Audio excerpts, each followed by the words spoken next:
Welcome to my new mini blog. তো আজকের ব্লগে আমি দেখাবো কিভাবে শিউলি ফুল থেকে বড়া তৈরি করতে হয়। তো প্রথমে বেসন, লবণ, হলুদ সব নিয়ে নিলাম। তারপর সবগুলো একত্রে মেখে তৈরি করলাম বড়ার জন্য।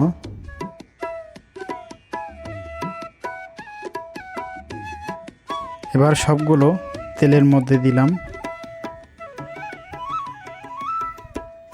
দেখতে পাচ্ছেন ভাজা হয়ে গেছে।